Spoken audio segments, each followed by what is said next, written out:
everybody, back again with another video, and this one is about to be a post-wax vaginal care video. I keep getting tongue twisted. So the first thing I do is I get a warm rag, of course while I'm in the shower, and I hit the important areas first. I don't use soap, just getting rid of deodorant residue, discharge, paper towel residue, toilet paper, whatever.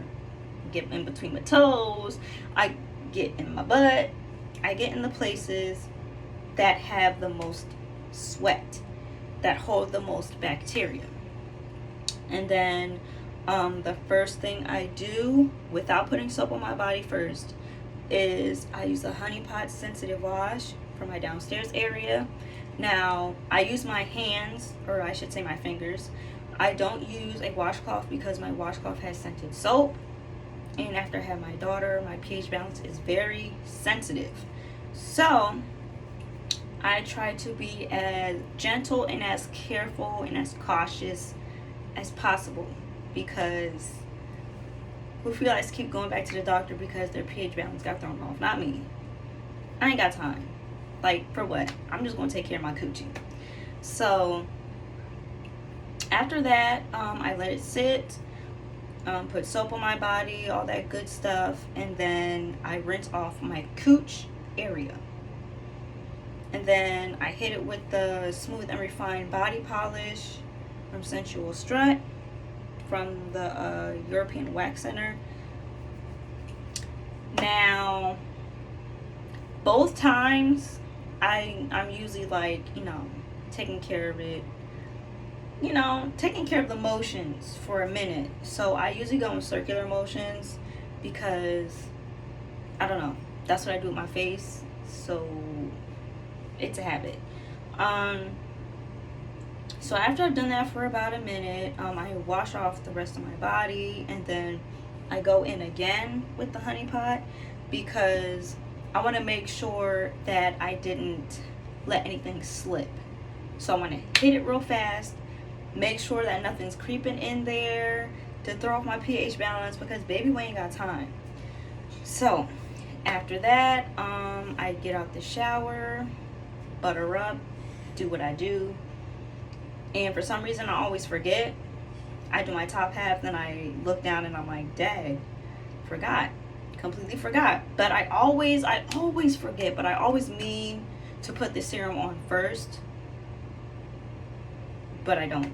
Anyway, I use the Smooth Me Ingrown Hair Serum. I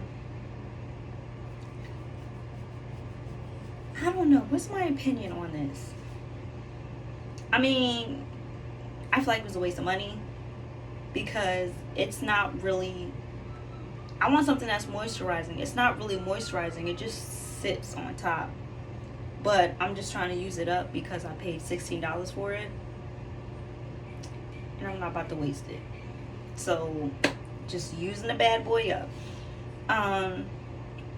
Then, let me see. After that, I don't dry that area because the serum is sitting on top. It's very lightweight, but at the same time, like I said, just feel like it's sitting on top. So I put some underwear on and my pants, shorts, whatever I'm wearing for the day or night, whatever. Now I will say this. I will not buy it again. And honestly, even though I like the exfoliator, I probably won't buy that again either because it's $16. I can get something for less that can work just as good, maybe even better. And I also forgot to mention that while I'm down there exfoliating, as I'm working in circular motions, I'm making sure that I don't feel any dry spots or like bumps or anything, because you know how you get bumps from ingrown hairs. Now I don't normally have ingrown hairs problems, but I would get like razor bumps, so maybe you could call them waxing bumps, I don't know. But anyway, my skin was really sensitive afterwards, so I would go in there and I would, keep exfoliating until it felt smooth. Now, even if I still felt a couple of bumps, at least it doesn't feel rough and dry, you know what I'm saying? Anyways, back to the present. So, like I said, I don't dry it off because, honestly, like I said, like I've mentioned, it sits on top. So I like to pat dry. So even if I do pat my vaginal area dry, it's coming right off and it's going to be dry. And it's like, what did I just use this for? I would prefer to use a light facial oil. Now, I know I keep bringing this up, but y'all need to get into it. And honestly, I'm thinking about trying their other facial oils too, because if I like this one this much, I'm willing to see. I'm willing to see how far I can go. So,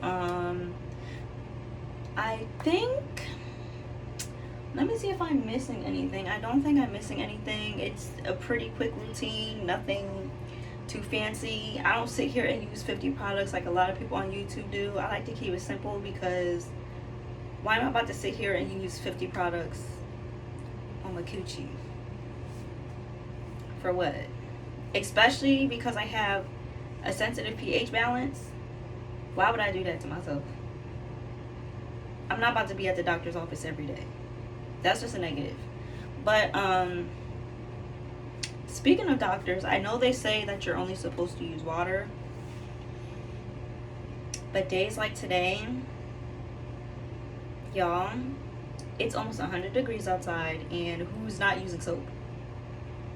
Not even just that, but I like to use soap anyway because, just your day-to-day life, like the, beginning of your day, then the end of your day, you're doing a lot of walking, and even though it's self-cleansing on the outside, you can still sweat, let me take that back. It's self-cleansing on the inside. So even if your vagina is self-cleaning, you still got sweat down there, baby girl. And don't be walking around talking about something my doctor said only use water, and you walk around here smelling like a fish factory. Like you've been swimming with the fishes. Like you took a visit to SeaWorld and swam with the whales. Okay? Now, everything is not for everybody, so I'm not telling you what to do. But I use soap. I always have used soap. But before my daughter was born, I used scented soap. I didn't have any issues. But afterwards, that's when things became sensitive. Never really went back to normal. So now I have to do things a little bit differently. So I do have to take that extra step. And then, now that I wax too, sometimes I have to exfoliate, which is another extra step. Which made me think about it. If I exfoliate my face, why wouldn't I exfoliate my vagina? It's not something I do often for my body, not unless I really need a good relaxation, and not that my skin feels crusty or anything, but normally I just change up soaps, because if my skin is feeling crusty, it's because the soap is too drying. But that's neither here nor there. So yeah, that's the most of what I do. I really don't do too much because I like to keep it simple. I got 2 kids. A lot of these people that be doing these vag cares, which I did peep, if I'm not mistaken, a lot of them don't have kids. So you can spend 2, 3, 4, 5 hours in the shower if you want to. I can't do that. I have to, make it quick. Do what I gotta do. And God forbid I have to wash my hair too. And shave. Y'all, I'll be in there forever.